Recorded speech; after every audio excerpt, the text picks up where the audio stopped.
the Philippine Air Force acquired a fleet of lead-in fighter trainer aircraft. As they're reviving the fast jet operation left dead decades ago, the aircraft can be used as a trainer to light combat aircraft. To train the Philippine Air Force's future fighter pilots, the Philippine Air Force allocated 18,976,000,000 Philippine pesos for the fighter surface attack aircraft lead-in fighter trainer acquisition project, the most expensive in the Horizon 1 phase for 12 aircraft. Max Defense Philippines said, and I quote, "The Philippine Air Force has been planning the procurement of new aircraft as part of its 1995 AFP modernization program.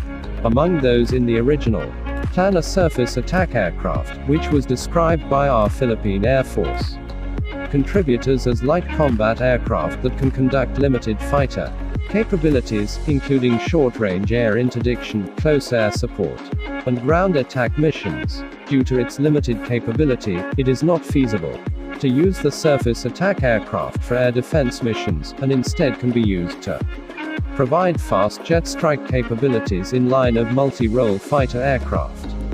Based on the 1995 AFP modernization program, the Philippine Air Force originally wanted a fleet of 24 surface attack aircraft, which could double as advanced trainers, should a two-seat version be available. Further revisions to the AFP modernization program after the 1997 Asian financial crisis dropped the quantity to just 12 units. Among those shortlisted back then were the Bay Hawk 100 series, a two-seater combat-capable trainer, and 200 series, a single-seat light combat aircraft from the United Kingdom, the Aero Vodacody L-39 Albatros family, which later on included the more advanced L-59 Super Albatros, L-139 and L-159 ALCA combat-capable variants. From the Czech Republic, the Airmaki MB339 and AMX International AMX from Italy, and the Dassault Dornier Alpha jet.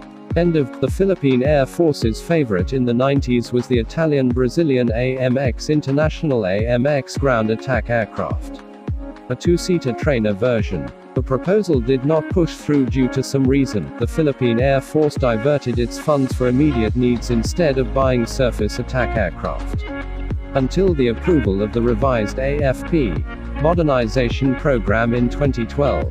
Max Defense said, and I quote, "A delegation from the DND led by then Defense Secretary Voltaire Gasman and Italian Defense Minister Giampaolo De Paola signed an agreement which will allow seamless transfer of combat-ready equipment to the AFP, including AMX A-11 light combat aircraft, to the Philippine Air Force. But by 2013, further discussions for the transfer of AMX A-11 light combat aircraft has not moved forward." End of quote.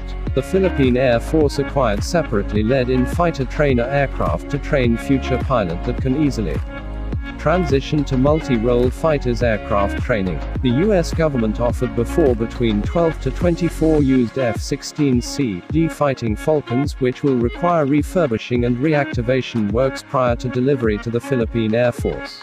The Philippine Air Force were originally planned to acquire 6 units of lead-in fighter trainer aircraft. Korea Aerospace Industries offered the TA-50 Golden Eagle armed lead-in fighter trainer.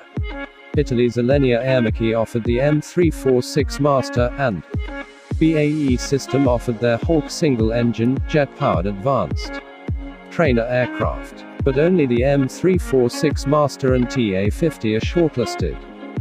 During the negotiation phase, the Korean aerospace industry also offered to sell the combat-capable FA-50, a recent model of TAR-50s which was designated as Fighting Eagle, promised to provide lead-in fighter trainer capability, a better performance than the AMX A-11A and similar to that of an early model of F-16C/D Fighting Falcons.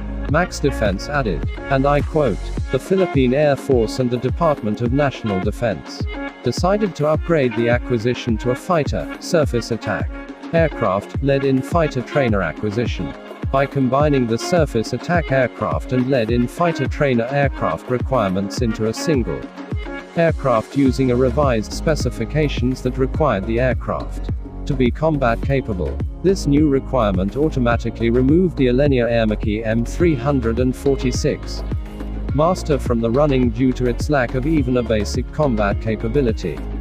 While Korean aerospace industry improved its offer from the TAR-50 Golden Eagle armed lead-in fighter trainer to the FA-50 Fighting Eagle light combat aircraft.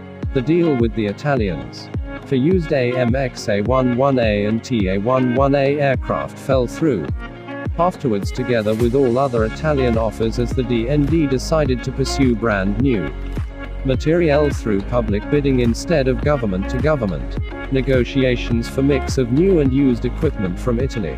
End of quote. The Philippine Air Force and Department of National Defense declined the offer of the United States government to buy used F-16C/D Fighting Falcons that still require refurbishment and upgrade, worth more than $750 million, making the budget increased for 12 brand new FA-50 aircraft. The Department of National Defense and the South Korean government decided a government-to-government negotiated procurement. The project under the Horizon 1 phase with a budget of 18,976 million Philippine peso and considered as the most expensive project. Summary: Fighter, surface attack aircraft, lead-in fighter trainer acquisition project, Horizon 1. End user, Philippine Air Force. 5th Fighter Wing. Quantity, 12 aircraft. Modernization phase, Horizon 1 phase of revised AFP modernization program. Approved budget for the contract: 18,976 million Philippine peso. Acquisition mode: negotiated procurement, via government to government. Winning proponent: Korea Aerospace Industries. Product for delivery: Kai FA-50PH Fighting Eagle. Contract price: 18,976 million Philippine peso, or approximately $421.6 million. Status: delivery completed as of July 2017.